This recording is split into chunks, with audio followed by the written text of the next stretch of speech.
At the end of the Cold War, the world's leading powers agreed that reducing nuclear weapons would make the planet safer. However, that era is over, writes the Wall Street Journal. Arms control treaties are falling apart. Nuclear powers are beefing up their arsenals, and the risk of proliferation is growing.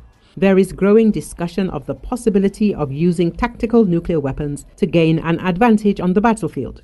The path to a return to fear of nuclear war began in 1945, when the first nuclear explosion was detonated at the Trinity Test Site in Mexico. In 1963, U.S. President John F. Kennedy, during the Cold War, expressed fears about a future in which nuclear weapons would be in the hands of dozens of countries. He called it the greatest possible danger.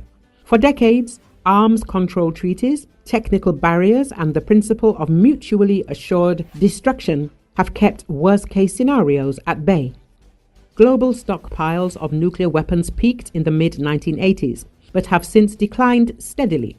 The United States and the Soviet Union concluded the first Strategic Arms Reduction Treaty, or START, in 1999. But important agreements between Russia and the United States are now under threat. The Intermediate Range Nuclear Forces Treaty has been terminated, and the treaty limiting the number of deployed warheads expires early next year. Washington is increasingly talking about the need to expand its nuclear potential to counter growing threats from Russia and China, which could lead to a new arms race. China is estimated to be planning to triple its nuclear stockpile by 2035. It already has about 600 intercontinental missiles capable of reaching the United States. Beijing, however, has rejected proposals to negotiate with Russia and the United States on limiting its nuclear forces. While the US and Russia have been reducing their strategic stockpiles, concerns have been raised about tactical nuclear weapons. Their smaller yield and shorter range make them suitable for use in conventional conflicts. Moscow has repeatedly hinted at the possibility of using these weapons in Ukraine. In November, Russia even updated its doctrine to expand the grounds for their use. Efforts to curb the spread of nuclear weapons, enshrined in the 1970 Nuclear Non-Proliferation Treaty, or NPT, have come under pressure. Despite 191 signatories, 3 nuclear-armed countries have never joined the agreement, and North Korea withdrew in 2003. Iran, a party to the NPT, is months away from developing a nuclear weapon. Saudi Arabia has already said it will follow suit if Iran succeeds. Dov Zakheim, a senior advisor at the Center for Strategic and International Studies, believes that U.S. President Joe Biden's decision to grant Ukraine permission to fire Western missiles at Russia may indicate that, at the end of his term, he has decided to no longer restrain himself out of fear of a Russian nuclear threat that never materialized.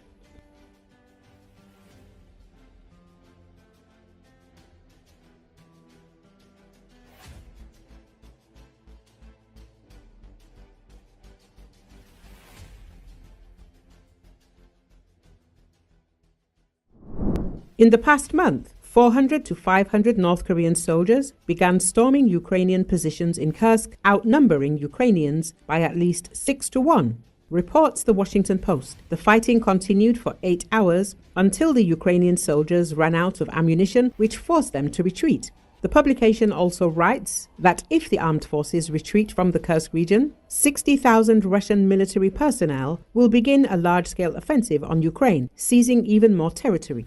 Russia will go to Sumy if the armed forces leave Kursk. It is said that the new attack on Kushtina did not bring the desired results. There are 60,000 soldiers of the Russian Federation with whom it is difficult to fight. The North Koreans became the main pain for Ukraine. They often ignore the drones above them and continue the offensive despite the losses. And they are already followed by military Russia. Kursk Oblast will be key in the upcoming peace negotiations. The Ukrainian Armed Forces Kursk operation is a major political victory, as well as a signal to the West that it is possible to fight on Russian territory without triggering a nuclear war.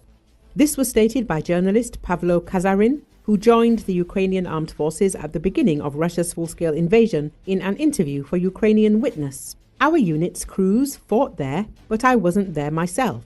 Politically, it is a huge victory because it is a shift in the red lines in the eyes of the West, which now sees that it is possible to fight on the old territory of Russia without triggering a nuclear war, Kazarin said. He adds that it is still too early to assess the Kursk operation from a military strategy perspective, and from a military standpoint, what this operation will be, we will only know once it is finished, the journalist noted.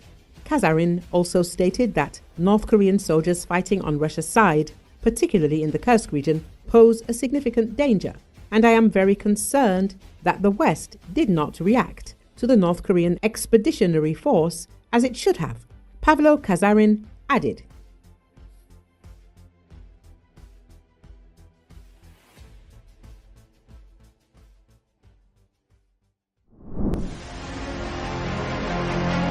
London has supported the idea of deploying a foreign peacekeeping contingent in Ukraine after the end of the war unleashed by Russia. In the coming weeks, the head of the British government, Keir Starmer, intends to visit Ukraine to discuss this issue with Ukrainian leader Volodymyr Zelensky, Bloomberg reports. According to journalists, the prospect of deploying peacekeepers in Ukraine was discussed the day before during a meeting between Starmer and French President Emmanuel Macron. The decision regarding this scenario will depend on the nature of the future peace agreement between Kiev and Moscow. Zelensky confirmed that the British side views Paris's proposal to send peacekeepers to Ukraine positively. According to the president, he will discuss this issue with Starmer during his upcoming visit to Kyiv. The French publication Le Monde also writes that the meeting between Starmer and Macron concerned the issue of deploying a peacekeeping contingent in Ukraine.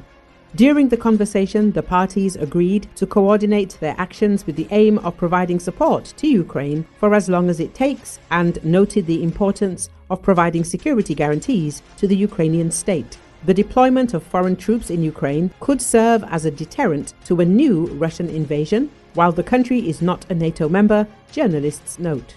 As media previously reported, Zelensky called the deployment of foreign troops in Ukraine the best tool against Putin's aggression and called on allies to be more practical in this matter.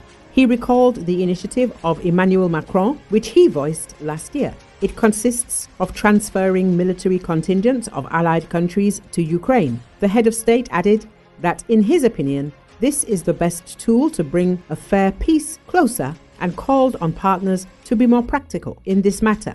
Zelensky also recalled that Britain reacted positively to this French initiative. We must be bold, and we must offer really strong instruments, the Ukrainian leader said. Previously, the head of state noted that sending foreign troops to Ukraine could be a component of security guarantees from the West before the country joins the North Atlantic Alliance.